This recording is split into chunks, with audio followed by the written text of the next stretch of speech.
I didn't think I would do my opening video tonight. I thought I would do it tomorrow, but I felt pretty sharp. Pretty sharp. So I had an easy day today. We get home Saturday night. Obviously disappointed with Horn Players break, but I talked about that today twice. Not going to blame the Phillies. Certainly not blaming Harry. And in fact, I'm not going to blame myself. I think it was just circumstances, just the surface on the racetrack, and she just couldn't handle it. Got home last night. Slept in this morning, get up, and Amy, it's so funny because I'm the guy that likes to, go get a drink, walk around the mall, whether it be Christmas or not, and just relax, right?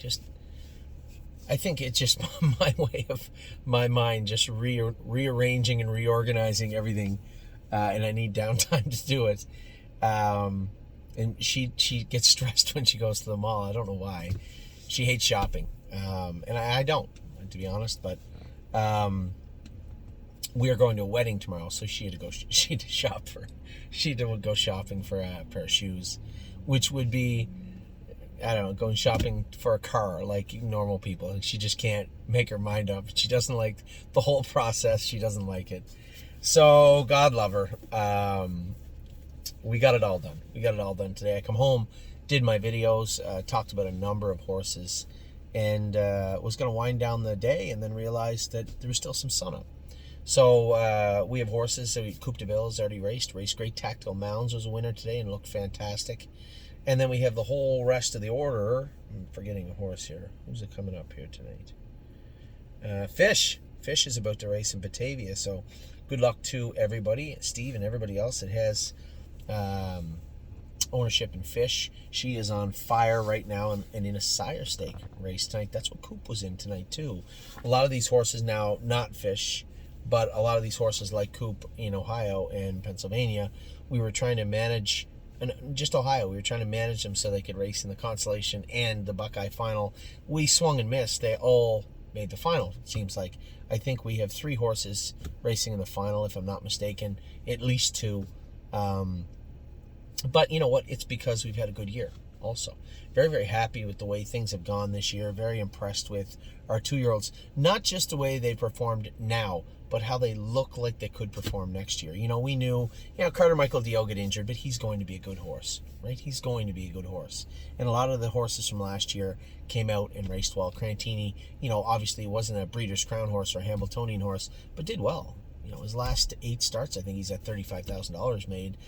Has taken a mark of 53 and has looked very, very good. Spitfire Overseas had that injury where he AFib'd, but he's come back now. Lots of stakes in front of these guys for the rest of the season. Spitfire he still made the final. That's how good he was at the start of the year. He still made the final, and he's going to race there on Sunday.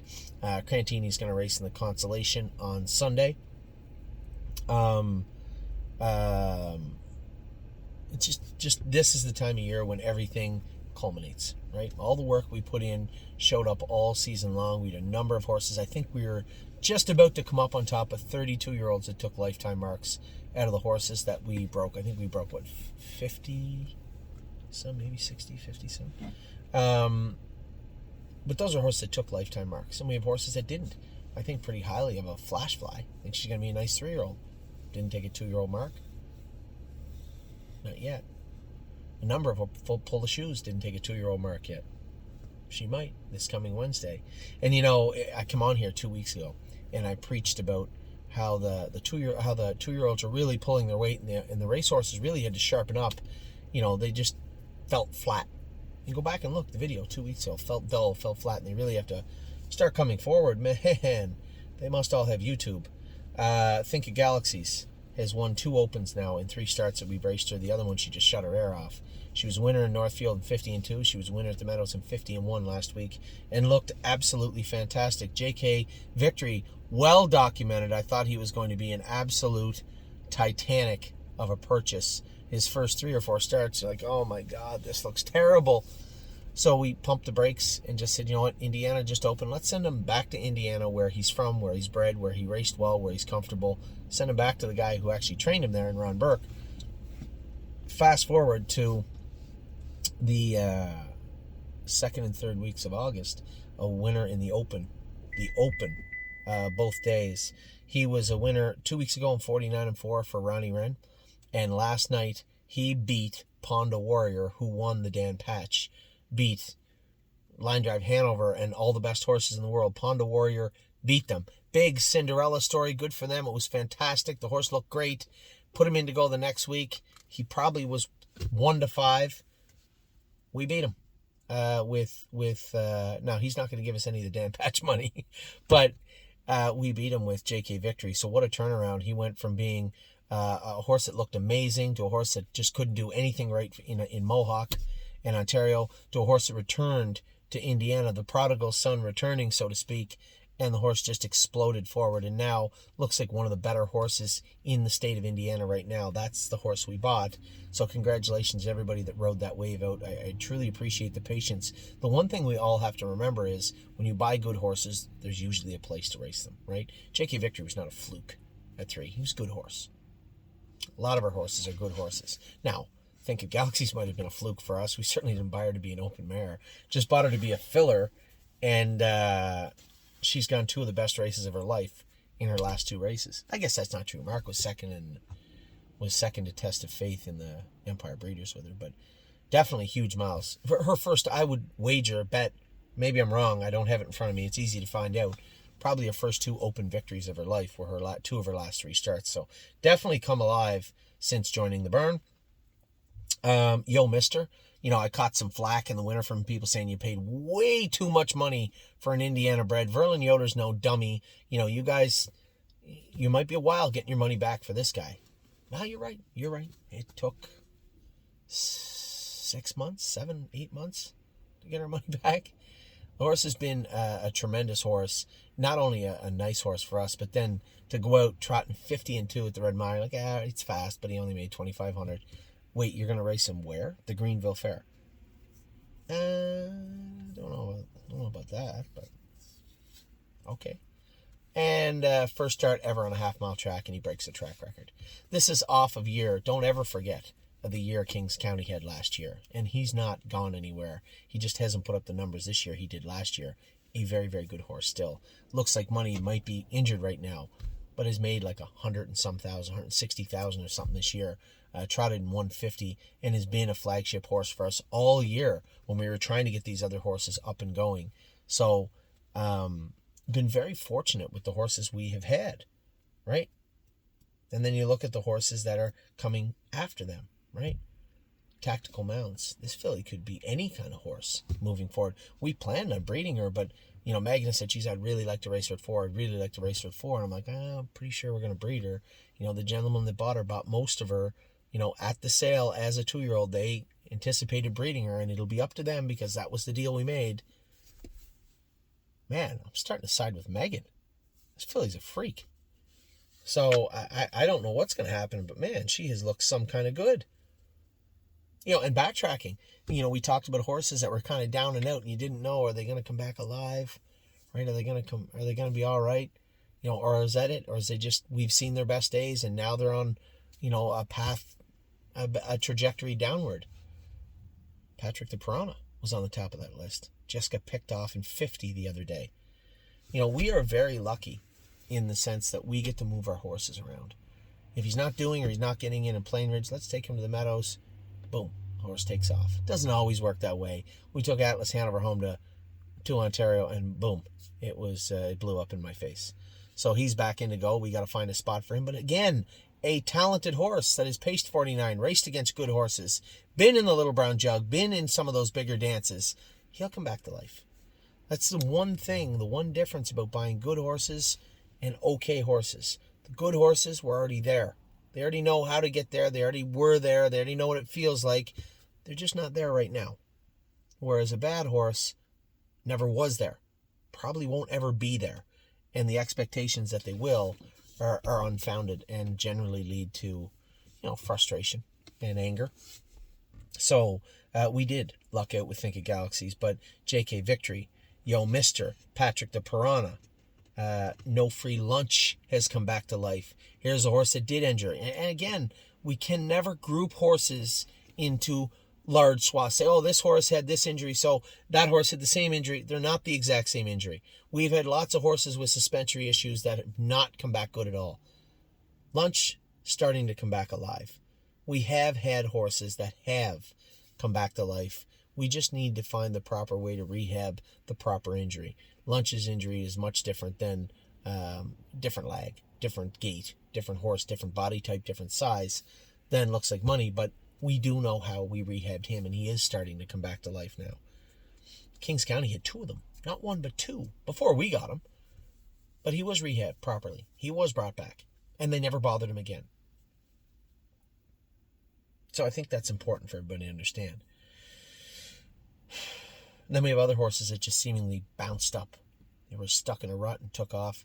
These horses came back to life, but a horse like Stay Close, I don't know if he was ever as good as he was 2 weeks ago. That's not true. He went in 52 at Mohawk and looked really good, but that's when he was in the hours of 3 and hours of 4. This was open company, not the open trot, but open conditions.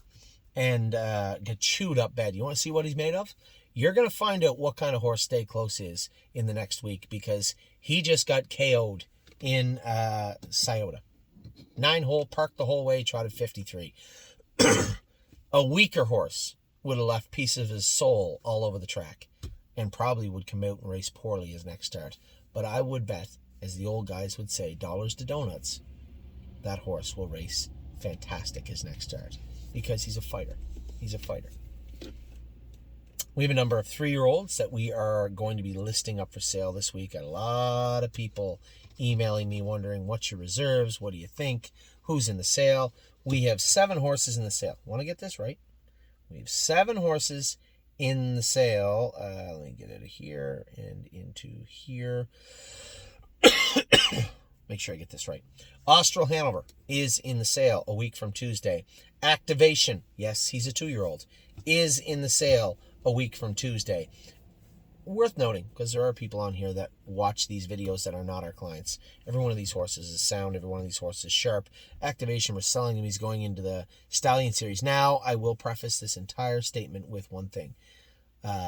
Austral Hanover, Tailgate Buzz, and Activation. Wait, no. Yes. Austral Hanover, Tailgate Buzz, and Activation are all entered in the... Is that right? Yes. The Stallion Series final. That entry draws in the morning on Tuesday. The sale is in the afternoon. Now, whoever purchases those horses will be the owner of those horses for the final. But per Pennsylvania rules, Tim Twaddle will have to race them. So if somebody buys those horses, they cannot leave his care. Well, they can scratch them, but they cannot leave his care until after the race at the Poconos. I believe it's at the Meadows. It's at the Meadows, I think. No, it's not. It's at the Poconos. They can't leave his care. So Austral Hanover is in the sale and is in the final. Activation is in the sale and is in the final. So is Tailgate Buzz. Is in the final, is in the sale. Now, next we have Merchant Man. This has been a long time coming. If you're out there and you say, geez, I just want a nice horse to race all fall and winter, that's your horse. Never sore, never lame, trots all day, 57 trotter. Big, strong colt, gelding, probably still will get better, but just a nice horse.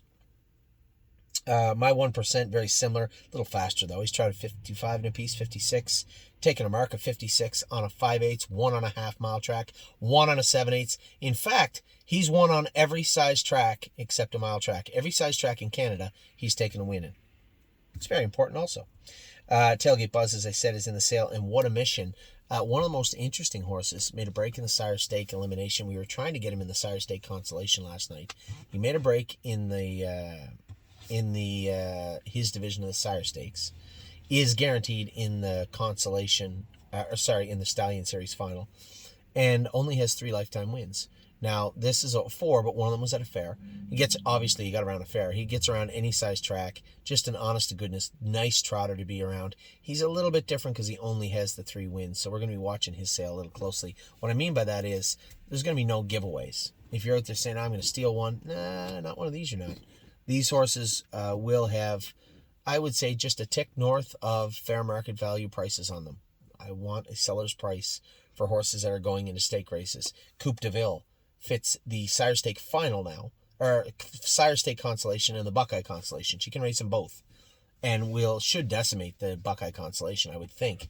and can hold her own in the Sire Stake constellation. Also fourth tonight in the Sire Stakes. Trotted in 55 and 4 last quarter and 28 and a piece. She definitely belongs there. And aside from all that, you look at Coupe de Ville. That's Globetrotting sister. Very, very good bloodlines. Very, very well-bred filly. Got a mark of 56.5 mile track. Made, 70,000 as of now. And if she has a tremendous end of the year, could get up near six figures. So a really nice filly also. So we've Austro Hanover, Activation, Coupe de Ville, Merchant Man, My 1%, Tailgate Buzz, and What a Mission. 7 horses headed to the sale for very similar reasons. Here's the number one reason, is raising sale capital for our stable. You may say, well, I don't want to buy any yearlings and I don't want to sell those horses. Okay, I get that. That's not the only reason they're going up for sale. As we get into the fall and they've made money and they've won races, their paths forward for us kind of narrow. The more narrow the path, the more likely we are to sell the horse. So you may not want to sell the horse, but they are going to be sold if they reach the reserve that I will put on them. And there will be reserves on every single one of the 7 horses I just mentioned. So that's what's going on with the sale. No, I don't want to see that out. I held off as long as I could, and you guys got me too. I said the other day, I don't want to talk about the yearling sales. I don't want to talk about the yearling sales. And I say, all right, we'll start talking about the yearling sales now. I woke up the next day, there was 25 emails. 24 to be exact, emails about the yearling sales coming up. Yes. So here's my take on Lexington. I've gone through half the catalog. I've looked at a lot of horses. First thing I'm looking for is value. The first thing I look for in Lexington is the placement of the sale. Who's in the first 20 hips? Do they belong in the first 20 hips? If they don't, what are they worth? Will they be penalized for being in those first 20 hips? Who are the horses by? I hear everybody talking on the street about the sires they like and the sires they don't. Who do we like? Who do we not like? Have we had siblings, or have we seen siblings, these other horses? I'm taking that all in. Everything I'm going to talk about with the pedigree and everything else is a part of the equation. Let me see the video. I told you about the one horse that we have the brother to pull the shoes. It looks like, and it's hard to tell. It looks like he might get to his knee in the video, but it's a video. You can't tell. And truthfully, she hits both her knees. So who cares? She's going to broaden out and not hit them at all. And that's why they make knee boots. They sell a lot of them because horses do hit their knees from time to time. So it will come down to value. I love Pull the Shoes. I think she is a killer, and I think she's going to be a fun horse to race all throughout 2023. So I wouldn't hesitate for the right money. I don't care if he looks like he's going to hit his knee or not in the video. Let's see if he hits his knee on the track. And that's my take on that particular aspect of it. So I want to see the videos. Then I'll have, what I do is I go on my iPad, I take my pen, I use one color for pre-video, pre-sale. This is what I like of the horse. These are the notes I make from the pedigree or from what I know about the horse. Then I go to a different color. This is what I've discerned from the video. These are my notes on the video. Then the most important color is the one at the sale. What do I see when I pull your horse, that horse out out in the yard? They walk the horse in front of me. What do I think that horse is worth? Now I see it. Now I can touch it. Now I can look at my notes. This is what I saw from the program page, the catalog page. This is what I saw from the video. This is the horse in front of me. Take it all in. What's he worth or she worth? And that's all that matters. So in regards to Lexington, no videos are up yet for the most part. I'm just quickly perusing the catalog and making brief notes. Yes, I know Goshen is up. I just told you about Pull the Shoes' brother at Goshen. Interested, but to what extent? I still haven't hit. Megan's going to have to go look at those horses if she can. Hopefully she can go look at those horses at Goshen. I do have 3 or 4 that were on my list that I liked. Also, we have the Illinois sale coming up, 1 of 2 coming up. Mr. Eaton Jim had messaged me tonight. Probably by 1. Probably by 1 this year. Maybe 2, but 1 is likely this year. We'll see. And then Ohio, the first Ohio sales coming up. There are 3 or 4 horses I like in the sale. We're selling 2. There's 3 or 4 that I like in the sale that I want to watch go through the sale also. Now, I cannot be at the sale on Wednesday. Joey and Joe. Joe Cramp that jogs for us and Joey Cramp that jogs for us. Good people. The Cramps. They're going to be at the sale. They're also looking, and I suspect they're looking at a couple of ones that I like also. So I don't know how we're going to work that out just yet, but they're going to deliver. I think Kirby's going to take our horses to the sale, and then either I'll bid online. I don't know how comfortable I am bidding online with the Ohio sale. So I I may have a spy in the mix there bidding for me. We'll see. But there are a few horses I like in the Ohio sale also. So, but those are three very ordinary sales. These aren't sales we're really going to focus that much on. You might get an email from me saying, hey, we bought a horse or two at the sale, but there's not going to be that pomp and that, that lead up to those three sales. We are going to have show on for you this year from Lexington. Curtis is already setting it up. I've already booked the hotel rooms for. It's very preemptive of me, very proactive. I never usually would do that. The week before, I think I booked them last year. I have Curtis and all his staff into a hotel, in Lexington. We are going to have the 3 days, Monday, Tuesday. Is it Monday, Tuesday? Yeah. Sunday. I think it's Monday, Tuesday, Wednesday, Thursday, fourth day. Fifth day is Friday. Now, here's the scoop. I might change it up this year simply because I'll already have seen the horses, and I absolutely trust Amy and Steve when it comes to bidding. Except that one time. I may have to fly to Prince Edward Island on day 5. I had made some promises to some people that I would come to the sale. They do have a lot of horses, a couple of Father Patricks, I think, in the sale down there. And I said I would come down and look. Also, we have never had a maritime bred, except for my father's horse, who didn't make it there this year. We've never had a maritime bred in the stable. And I had made some promises that I would try my best to get to the sale. Now, the one thing I am going to do this year, if I do go to Prince Edward Island, will be to try and convince them to stop having their sale on the Friday of Lexington. Just have it the next week, or whenever you want. Have it whenever you want, just not during Lexington or Harrisburg. The London sale's 2 days. Somewhere between Lexington, London, and Harrisburg, have the sale. Just don't have it on the same day as them. My Amy's she doesn't want me to go down. And I'm from PEI. I'm an Islander. And I might go down. Anyway, we'll see how it plays out.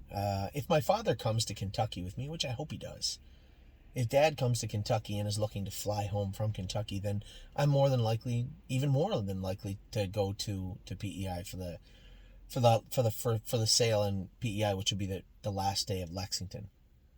That's where we got Mel Gibbs won. That's where the Indiana breds are sold, and the Ontario breds, for the most part, that didn't make the main catalog, are sold. So there's a lot of stuff. We bought a lot of horses on day 5 in Lexington last year. So if in fact I decide to do that, I'm going to have to be on my toes and have a very strict list and be in contact with Steve and Amy about what we did, what we didn't do, how that's going to look as we head into day 5. So again, pulled in a number of directions, but I'm always trying to accommodate everybody I can. And I should not be on that list. So what I mean by that is the least person I have to accommodate is me. You, my partners and clients, first and foremost. Hold on. Shh. My wife first, then you, and then everybody else, and then me after that. So that's what we're going to do. That's what I'm trying to do. We are probably, can't believe it's this time of year already. We are probably going to have the buckets set up for next week at some point towards the end of the week as we start to get closer to Ohio. Don't let Ohio sneak up on you. We had a tremendous year in Ohio this year, and generally do. And I want to make sure that we're very well represented in Ohio. I know Prince Charmer and Irresistible Son were my top 2 picks last year. Irresistible Son is a very, very nice horse.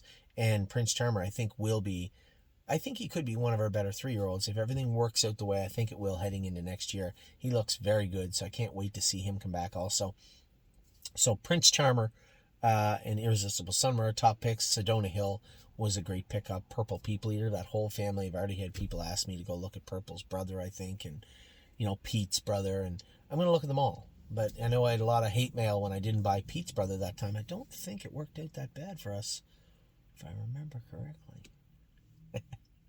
So, yes, I will be trying to go to the Odd Farm. We're going to scoop up our yearlings. We have 6 yearlings already at the stable. I'm going to try and scoop them up next week when I go. I'm going to try and take a day and go to Hickory Lane Farm and look at Kevin's horses, the whole farm, pick our horse up, and then potentially same thing, maybe stop at Steiner Stock Farm and look at their horses. We've had very, very good luck buying horses from Al and Steiner Stock Farm.